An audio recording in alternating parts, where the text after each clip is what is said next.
Hi friends, welcome to my channel. School lunch box recipe la இன்னைக்கு சூப்பரான lunch பார்க்க போறோம். நம்ம weight loss drink நம்ம இன்னைக்கு பார்க்க போறோம். LKG UKG first standardல என் பொண்ணு ரொம்ப விரும்பி சாப்பிட்ட அந்த லஞ்ச் பேக்க தான் இன்னைக்கும் பார்க்க போறோம். சூப்பரா இருக்கும். ஆனா ரொம்ப ஹெல்தியானது, ரொம்ப டேஸ்டியா இருக்கும். ரொம்ப சிம்பிளா செஞ்சு முடிச்சிடலாம்.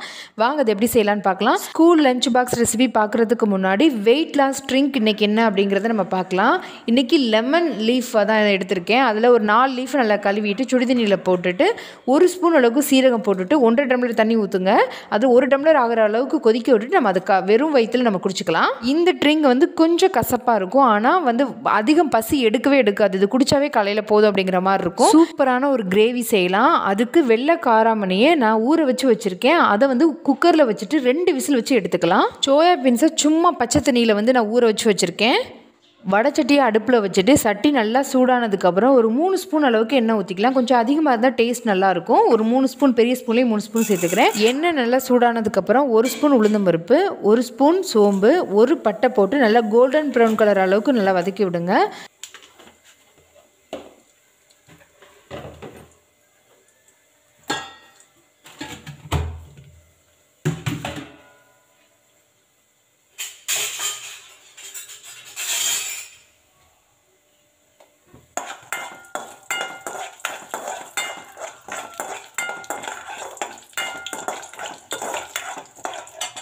வதங்கினதுக்கப்புறம் 2 பச்சை மிளகா, ஒரு 4 வெங்காயம் நீளமாக கட் பண்ணி வச்சுருக்கேன். அதை இந்த நேரத்தில் சேர்த்து நல்லா வதக்கி விடலாம்.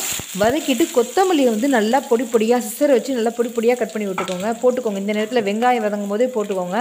வெங்காயத்தோடு அந்த கொத்தமல்லி சேர்ந்து வதங்கும் போது ஃப்ளேவர் நல்லாயிருக்கும். குழம்பு அவ்வளோ வாசமாக இருக்கும்.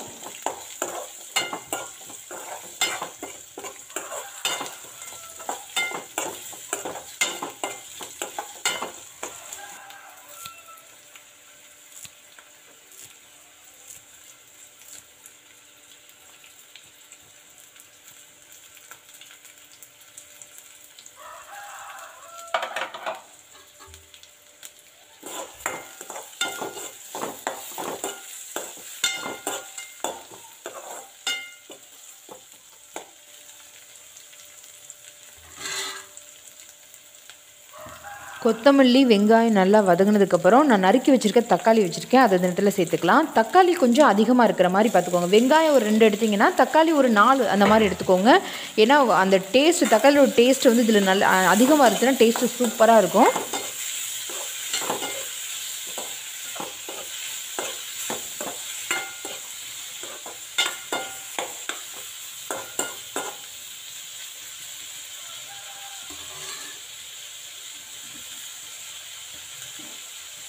தக்காளி வதங்குறதுக்கு தேவையான உப்பு அந்த நேரத்தில் சேர்த்து நல்லா வதக்கி விட்டுக்கலாம்.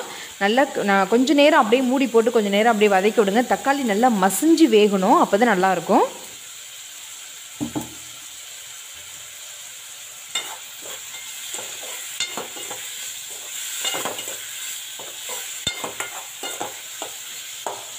தக்காளி நல்லா மசிஞ்சு வந்துருச்சு. இந்த மாதிரி இருக்கணும், அப்போ தான் டேஸ்ட் சூப்பராக இருக்கும். இப்போ 1 ஸ்பூன் அளவுக்கு குழம்பு மிளகாத்தூள், 1/2 ஸ்பூன் அளவுக்கு சாம்பார் தூள் சேர்த்துக்கலாம்.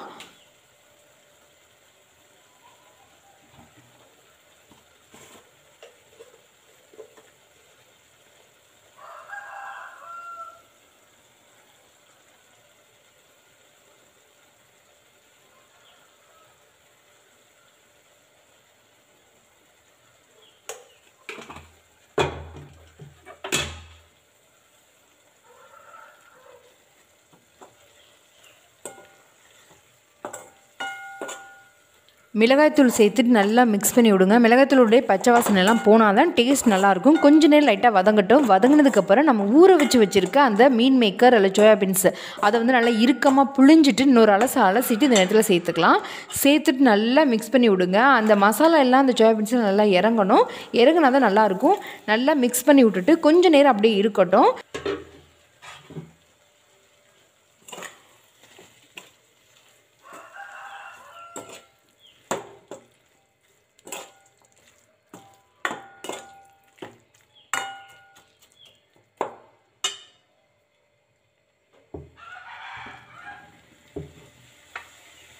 சோயா பீன்ஸ் அந்த மசாலாவோட நல்லா மிக்ஸ் ஆயிடுச்சு. இப்போ நம்ம வேக வச்சுருக்க இந்த வெள்ளை காராமணியை இந்த நேரத்தில் சேர்த்துக்கலாம்.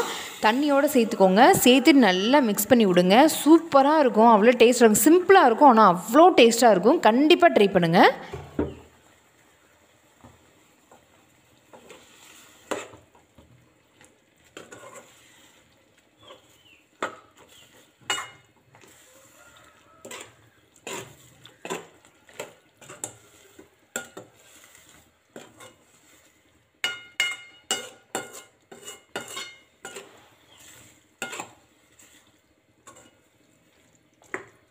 நல்லா மிக்ஸ் பண்ணி விட்டுட்டு கொஞ்சம் நேரம் அப்படியே சிம்மிலே வச்சுருங்க. அப்போ தான் அந்த மசாலா எல்லாத்துலேயும் இறங்கும்.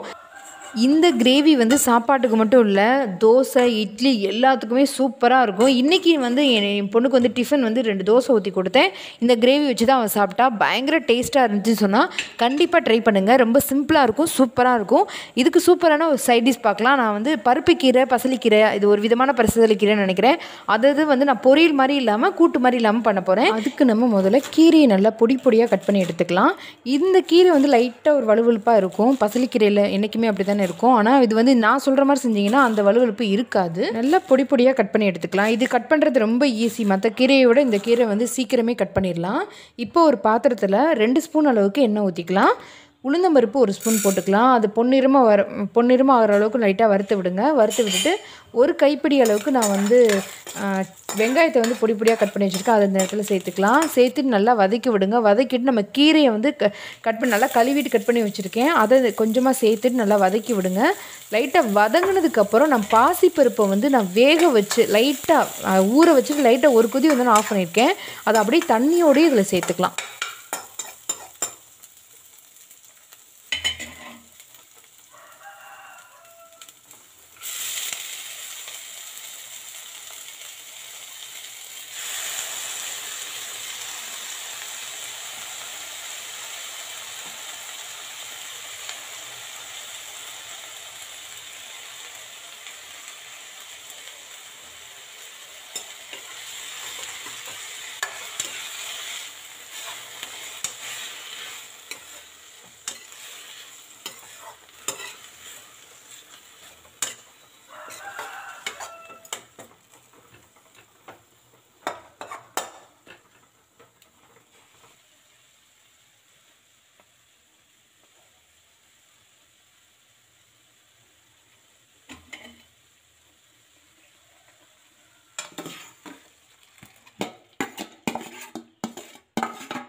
பாசிப்பருப்பை நல்லா வேக வச்சு நம்ம சேர்த்துட்டோம், இல்லை கீரையோடு சேர்த்து வேக வச்சோம் அப்படின்னா அது கூட்டு மாதிரி ஆயிடும். ஆனால் இது பொரியல் மாதிரி இருக்கும். ஆனால் பாசிப்பருப்போட அந்த பாசிப்பருப்பு நமக்கு வாயில் கடிப்போடு நல்லாயிருக்கும். அந்த கீரையோடு சேர்த்து சாப்பிடும்போது சூப்பராக இருக்கும். கண்டிப்பாக இந்த மாதிரி ஒரு தடவை ட்ரை பண்ணுங்கள். இது பொரியல் மாதிரி இருக்கும், ஆனால் லைட்டாக மேலாப்பில் வந்து அந்த பாசிப்பருப்பை தூண மாதிரி இருக்கும். டேஸ்ட் அட்டகாசமாக இருக்கும். கண்டிப்பாக ட்ரை பண்ணுங்கள். சேர்ந்து நல்லா வேகட்டும். லைட்டாக வெந்ததுக்கப்புறம் நம்ம கீரை சேர்த்துக்கலாம். இப்போயே சேர்த்திங்கன்னா கீரை வந்து கடுத்து கிடக்கும்.